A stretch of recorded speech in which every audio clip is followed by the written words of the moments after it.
जय हिंद साथियों। दोस्तों स्वागत है आपके अपने YouTube चैनल एग्जाम वीर में। मैं आपका दोस्त राहुल कुमार। दोस्तों आज बात करने वाले हैं भारत में पहला सफल मुस्लिम आक्रमण के बारे में। देखिए दोस्तों, जीके की क्लास मैंने स्टार्ट की है जो कि आपके लिए एसएससी जीके, इसमें एसएससी की अगर बात कर लिया जाए दोस्तों तो 25 क्वेश्चन आपके प्री में और दोस्तों 25 क्वेश्चन आपके मेंस में, मतलब 50 क्वेश्चन के रूप में दोस्तों जीके एसएससी में पूछी जाती है। देखिए दोस्तों, बहुत ही ज़्यादा वेटेज है जीके का भी एसएससी के एग्जाम में। बाकी यूपीएस के लिए, टीजीटी पीजीटी के लिए ये क्लासें आपके लिए बहुत ज़्यादा। तो आज की जो क्लास रहने वाली है वो भारत में पहला सफल मुस्लिम आक्रमण। देखिए, आपने नाम सुना होगा कि भारत में मोहम्मद बिन कासिम आया था आक्रमण करने के लिए। लेकिन उससे पहले दोस्तों मैं आपको बता देता हूँ कि पूरी पृष्ठभूमि असलियत में ठीक है। देखिए दोस्तों, अगर मैं मोहम्मद बिन कासिम को पढ़ाने से पहले कुछ थोड़ी सी चीज़ बता देता हूँ कि इस्लाम, मोहम्मद बिन कासिम जो कि एक मुस्लिम था, इस्लाम का उदय कब हुआ और क्यों वो लोग हमारे देश में आक्रमण करने के लिए आए, इसके पीछे थोड़ी सी दोस्तों मैं स्टोरी आपको बता देता हूँ। इस्लाम के उदय के बारे में मैं आपको दोस्तों बता देता हूँ कि इस्लाम का उदय कैसे हुआ था। देखिए, इस्लाम, हजरत मोहम्मद साहब का नाम आपने सुना होगा, पैगंबर हजरत मोहम्मद साहब, जिनका जन्म 570 ईस्वी में हुआ था और मृत्यु की अगर बात करी जाए तो 632 ईस्वी में इनकी मृत्यु हुई थी। अगर मैं दोस्तों जन्म की बात करूँ तो जो दोस्तों अरब देश है, ठीक है, जो सऊदी अरब है, जो अरब देश है दोस्तों, अरब कहलाता था ये, इनका जन्म मक्का में हुआ था। इनका जन्म दोस्तों मक्का में हुआ था, अरब देश में। हजरत मोहम्मद साहब का जन्म 570 ईस्वी में मक्का में हुआ था। ठीक है, इनके जन्म की अगर बात करी जाए तो इनका जो जन्म है दोस्तों 570 एडी में मक्का में होता है। कहाँ होता है भाई दोस्तों? मक्का में इनका जन्म होता है 570 ईस्वी में। अब स्थान की बात करिए तो मैंने आपको बता दिया है कि मक्का जो कि सऊदी अरब के अंदर है दोस्तों, वहाँ इनका जन्म हुआ था। अब देखिए पिता, वैसे माता पिता इतने महत्वपूर्ण होते नहीं है क्योंकि ये हाई स्कूल की क्लास नहीं है। कंपटीशन के अंदर आपको बहुत सारी चीज़ें और ध्यान रखनी पड़ती है, लेकिन फिर भी पिता के नाम की बात कर लेते हैं। तो पिता का नाम इनके अब्दुल्ला है और माता का नाम दोस्तों इनके अमीना है।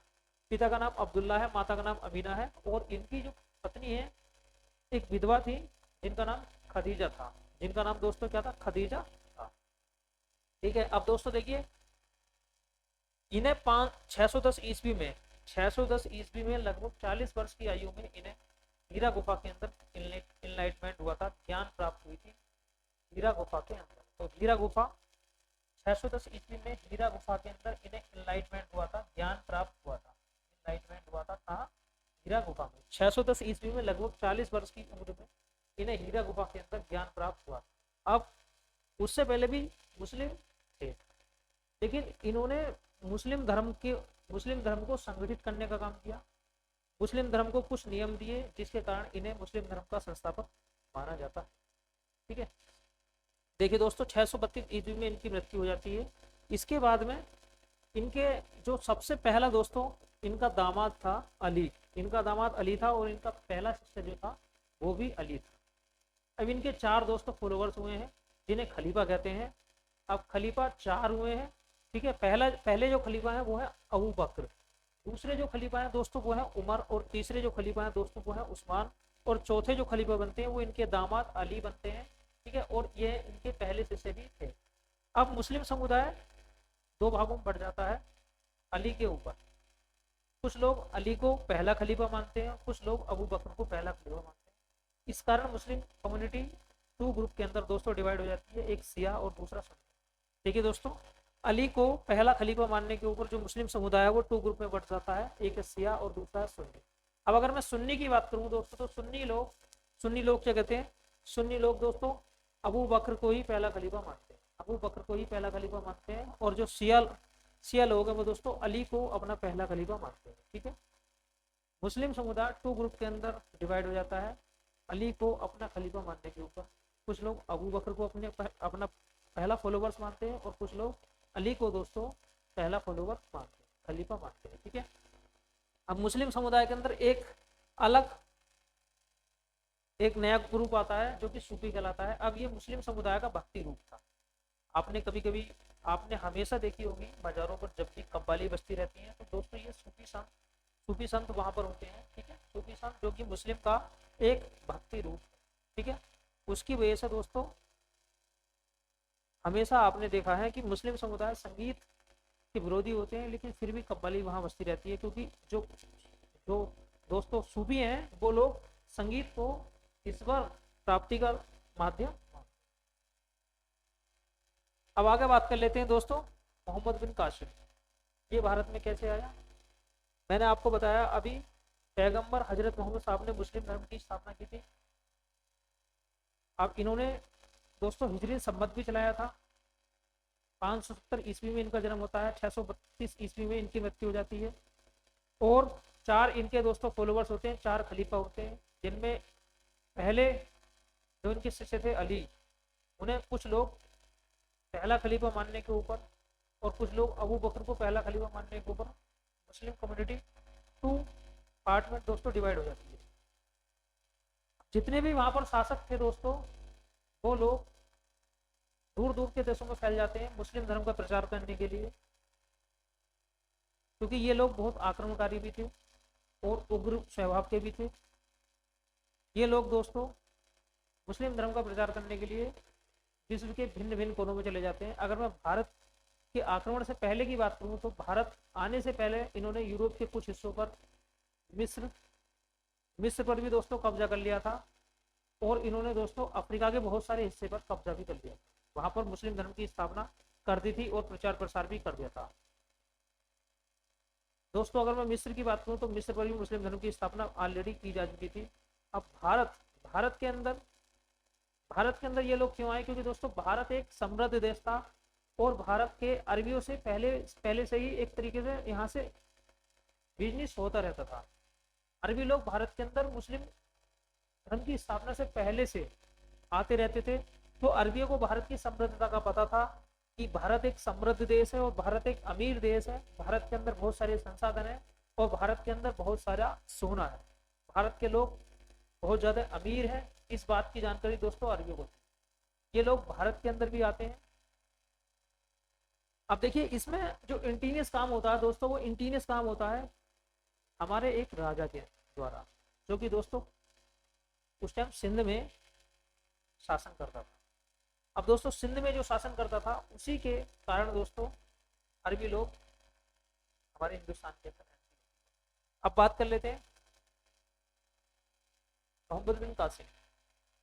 देखिए अल हज्जाज अरब का शासक है, अल हज्जाज दोस्तों अरब का शासक है, और अल हज्जाज भारत में अल हज्जाज को भारत की समृद्धता के बारे में पहले से मालूम था।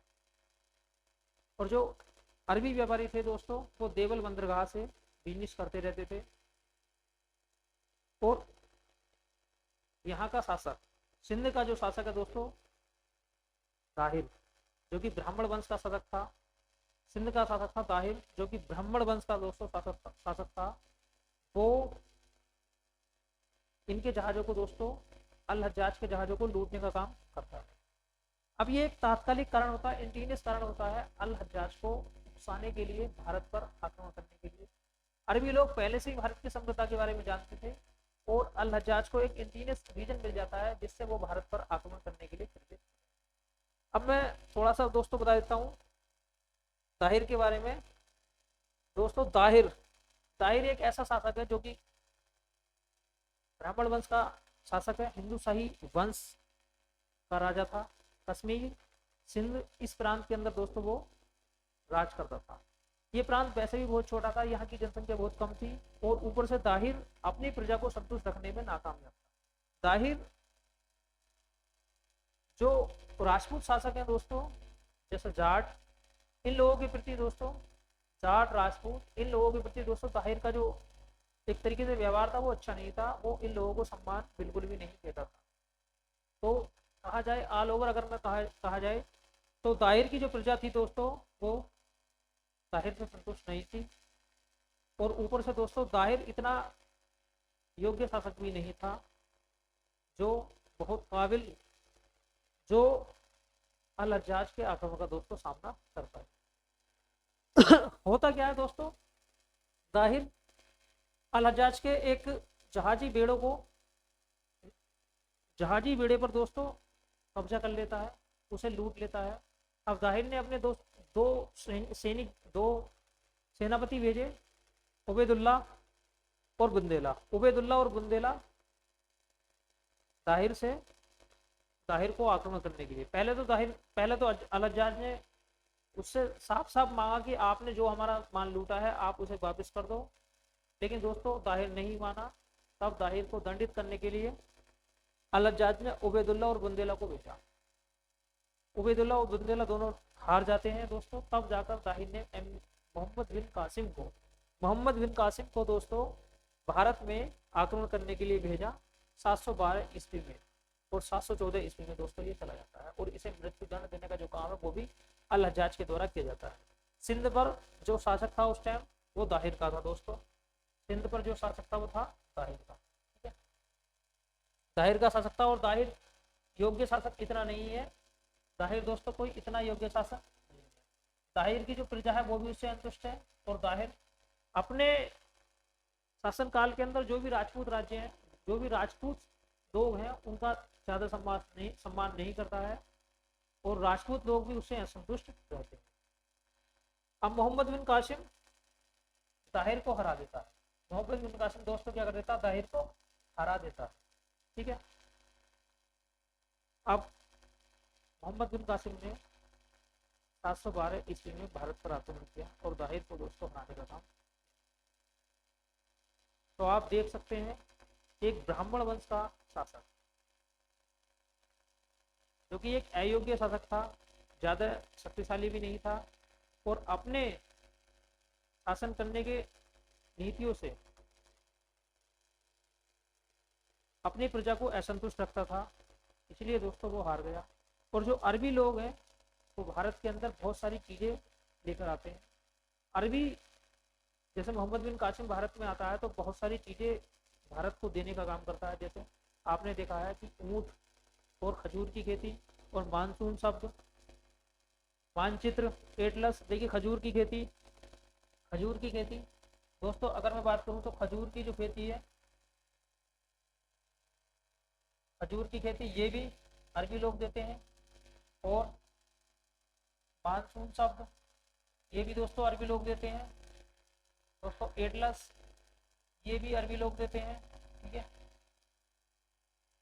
बहुत सारी चीजें हैं जो कि अरबी लोगों के द्वारा भारत में दोस्तों दी जाती है। और इनके आने से भारत में जो कम्युनिकेशन है दोस्तों, एक दूसरे की संस्कृति को अपनाने का जो प्रोसेस होता है दोस्तों, वो अरबी लोगों की संस्कृति, भारतीय लोगों की संस्कृति और ज्यादा सुदृढ़ होती है। हालांकि इनके आक्रमण से पहले भी अरबी लोग भारत में व्यापार करने का काम दोस्तों करते थे, लेकिन जब ये आता है तो इसका जो मोटिव था मोहम्मद बिन कासिम का, वो दोस्तों भारत को लूटना और भारत की जो मूर्तियां हैं उन्हें नष्ट करना। इसने बहुत सारी जगह दोस्तों आक्रमण किया। जैसे दोस्तों अगर मैं हिमाचल प्रदेश की बात करूं तो हिमाचल प्रदेश में मंदिर है, वहां भी इसने तोड़फोड़ की थी दोस्तों। इसके द्वारा बहुत सारे ऐसे काम किए जाते हैं, और इसने दोस्तों कई सारी मूर्तियों को तोड़ने का काम भी किया।